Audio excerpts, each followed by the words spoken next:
Okay, so I'll bet you're wondering what this building is.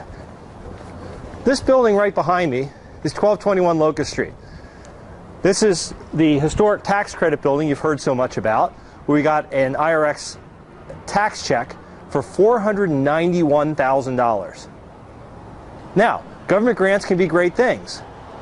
Government grants can be a make or break for a building. And we're going to discuss with you a lot of this. Government grants, commercial, analyze these things. So let's do this. It's a little bit chilly out today and it's going to get noisy. So let's go inside and let's talk to my brother who structured this deal and many other commercial deals like it. And let's go inside and let's interview him about how you find these deals, analyze these deals, and execute these deals. So let's go inside.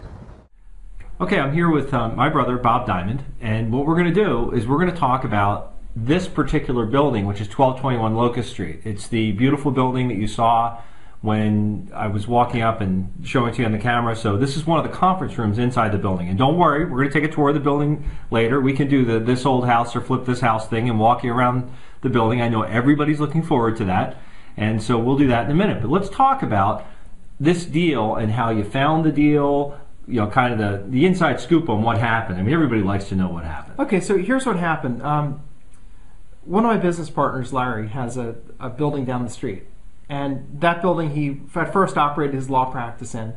And then he had extra space, so he rented that out to other lawyers. And he found that that was a workable, viable way to do business. So he started looking around the neighborhood for another property. And this property was operated just on the first floor as a restaurant. And they didn't use the upper floors, and it says 4 floors in total. The second floor, the chef used to maintain an apartment here, but they really didn't use it much. They had a little library of cookbooks. That was about it. But just unused space otherwise. So the people who owned the restaurants, 4 guys who were in partnership, they'd owned it for about 30 years, and they were headed towards retirement. And we knew that. So what would happen is Larry or I would go and talk to them periodically, say, hey, how you guys doing? You're still going to operate the restaurant? And they told us that they were going to be retiring. They didn't know when. And we said, well, when you retire, we'd like, if you're going to sell the building, first shot at giving you an offer for it because we're interested in it. And one of the things we told them is, we'll make the building beautiful again. We'll restore it to its glory, which a lot of owners really like that because these guys took a lot of pride in their space. So we were talking, and we couldn't come to terms on price. When they finally said they were ready to sell, said they really needed $3 million because the different guys were going into retirement and they wanted that much money. And we said, it doesn't work for us under our economics with what we're going to do with the building. That doesn't quite work with us. So, they were sort of here and we were here and we couldn't quite come to terms. Mm-hmm. So we kept talking to them. We just talk to them every 2-3 months. We just have a conversation with them. And eventually they said, we're going to try listing it with a broker and see if they get us the $3 million you want. We said, well, good luck. Hopefully you guys can do that. And when you're talking to people, one of the things you need to realize is that even if your deal isn't with them, they may have a friend that a deal is, or sure. As the case here, as time went by, they did come to our number. And our number was $2 million. So they list it for $3 million. It goes on month after month. They drop it to $2.5 million month after month. They're not getting any offers. And finally, the listing agreement was coming up near expiration. And that was a 6-month listing agreement. So we talked to them about month 5. And we said, so what's going on? They said, well, we're not getting the price you want. So, we're willing to talk to you guys again. And we said, well, look, you have it under a listing agreement. Since we already knew one another, we weren't brought in by the broker, so let's have the broker exempt us out from the listing. And they did that so that we weren't included as a buyer that the broker sure. would get a commission for, mostly because the broker didn't find us. So we started the serious discussions, and we did finally come to terms on a $2 million purchase price. And at that point, the guys were happy with it who owned it because they realized they weren't getting $3 million, they weren't getting $2.5 million. They didn't have to pay a broker with us, so it was a pretty fair deal. So they moved out of the building, we moved in, and what we decided to do was change the use of the building a little bit. So instead of just a restaurant on the first floor and an apartment upstairs, we kept the restaurant on the first floor, but upstairs we built 20 offices and 3 conference rooms and a waiting area, because there was all this unused space. And the fact is that those offices and the waiting area and all that rent out, and we knew the rents in the neighborhood. It's easy enough to figure that out. We knew that they would rent out for about $1,200 a month each. Okay. And so when it was all said and done, we ended up with a rent roll of about $30,000 on just the office portion. So $30,000.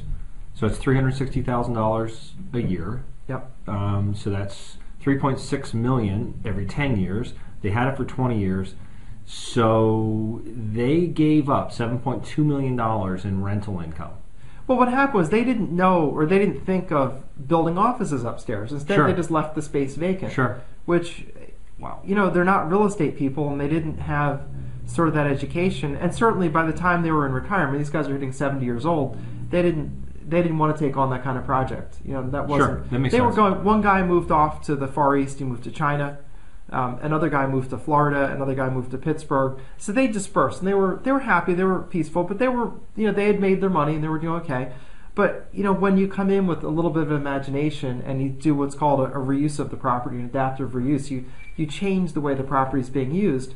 Sometimes you can do that, and during the time they were using the property, should they have put offices here? Yeah, they should have. Oh yeah, I mean they're giving up $7.2 million over a 20-year time horizon. Argue for argument's sake that between upfit and everything else, there would have been $2 million of investment over that 20-year period. Still, you net out 5.2 plus the tax benefits.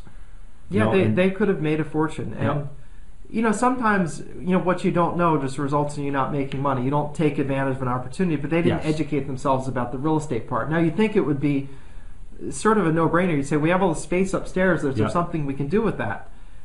And their restaurant was very successful, so I'm assuming that was good enough for them. And the partners were 2 very successful lawyers, a chef, and they hired a restaurant manager who became a partner. So maybe they were happy with what they had. But you're right, they essentially didn't make $7.2 million. It's even worse than that because they actually owned it for 30 years. So wow. So they, it's probably more like $10 million that they didn't make. And that's the thing, that you can come in with some imagination and saying, how could I use this space, put on your thinking cap, and create $10 million? Well, when people ask me, and they ask me this all the time, they say, well, how do you guys know how to do this? Well,